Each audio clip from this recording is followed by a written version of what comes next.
A home in Bath that sold for well over asking price in 2022 just had its listing cut by more than £20,000. The seller had to drop expectations significantly just to get a viewing.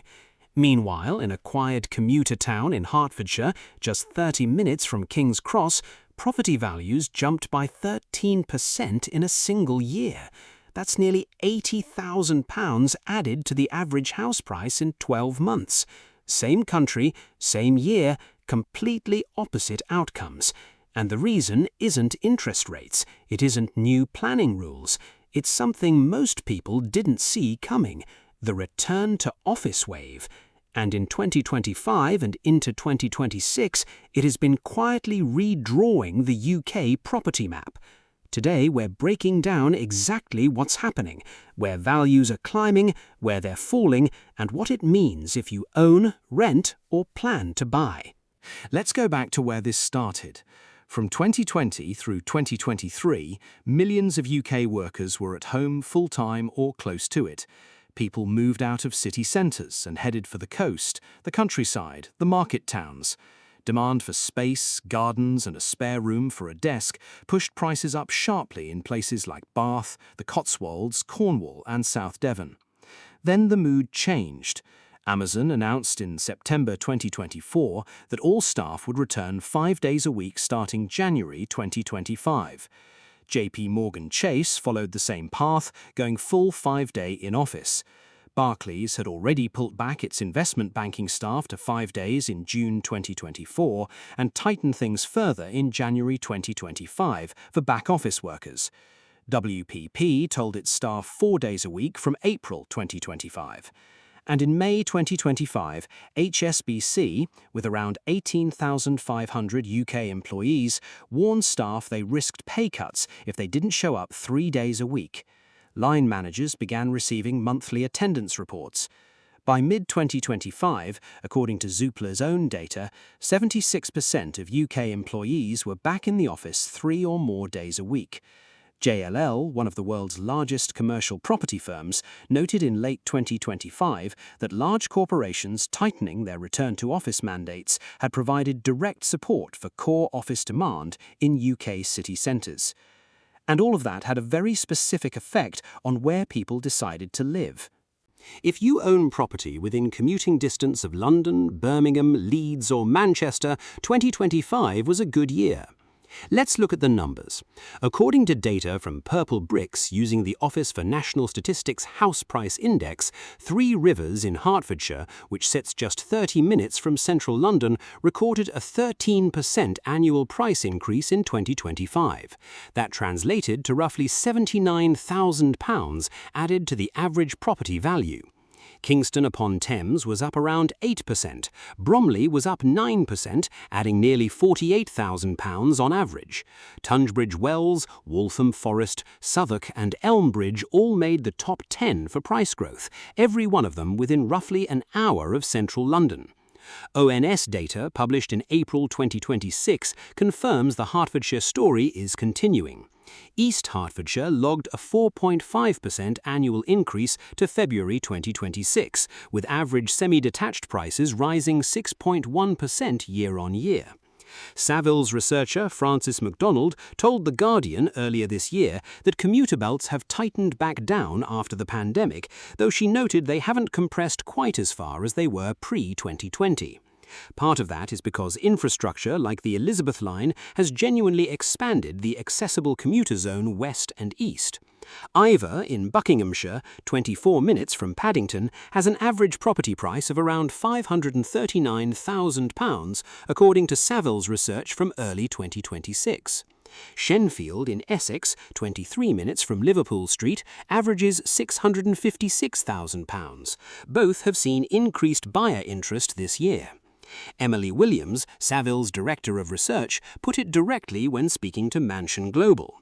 Lower levels of home working and the need to return to commuter hotspots near major employment hubs has driven slightly stronger than expected performance in London over the last 12 months. Now let's talk about the other side of this. Bath, the Cotswolds, South Hams in Devon, these were the big winners of the work-from-home era. Between 2019 and 2020 alone, values in many of these areas climbed up to 15%. Londoners poured out of the capital, chasing gardens, fresh air and broadband. That demand has reversed. According to Purple Bricks analysis using ONS House Price Index data, properties in Bath, North East Somerset, the Cotswolds and South Hams had shed more than £20,000 on average over a one-year period in 2025. These areas were among the biggest beneficiaries of the pandemic surge. They are now among the hardest hit by the return of office culture.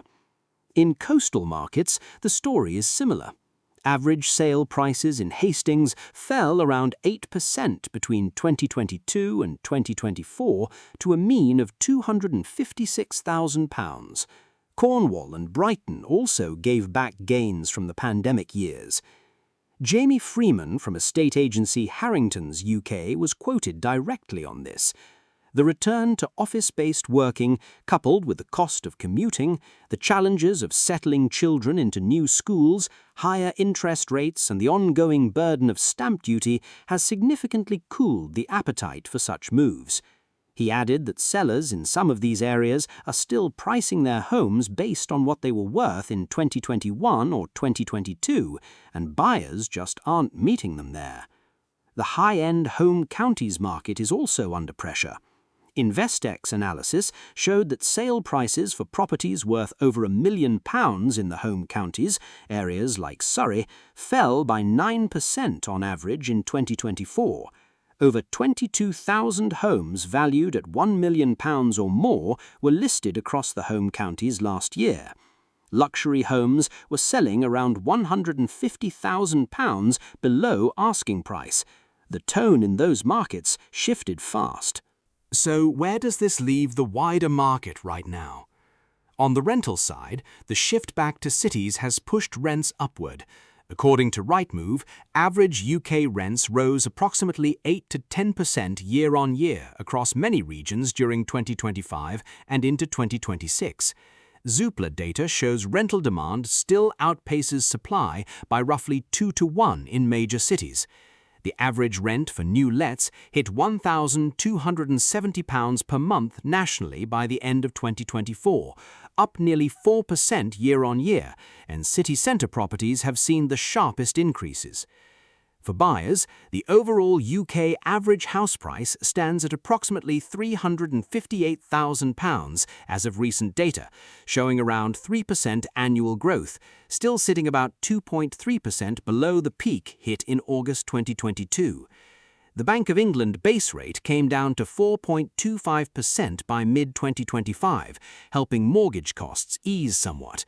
The OBR is projecting average UK house prices to reach around £305,000 by 2030, though regional variation will be significant. Regional cities are expected to outperform London in percentage growth over the medium term. For investors, the bifurcation is the key story.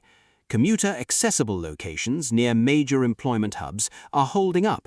Properties in areas that are a full hour and a half or more from a major city office market without a strong local economy of their own are more vulnerable. Secondary office stock is also struggling.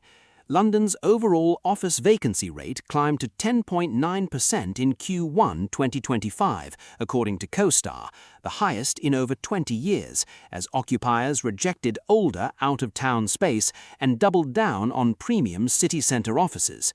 A 2024 KPMG survey found that 83% of CEOs expect a full return to office across their organizations by 2027.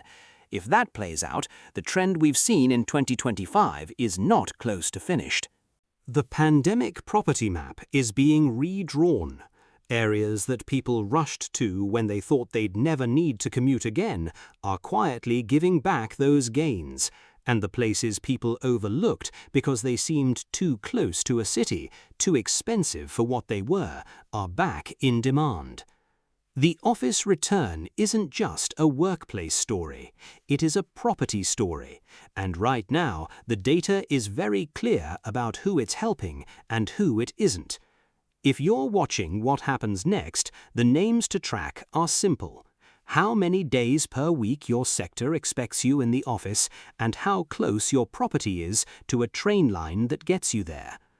If you found this breakdown useful, subscribe for more ground-level coverage of the UK and European property markets, and drop a comment below. Are you seeing this shift in your area?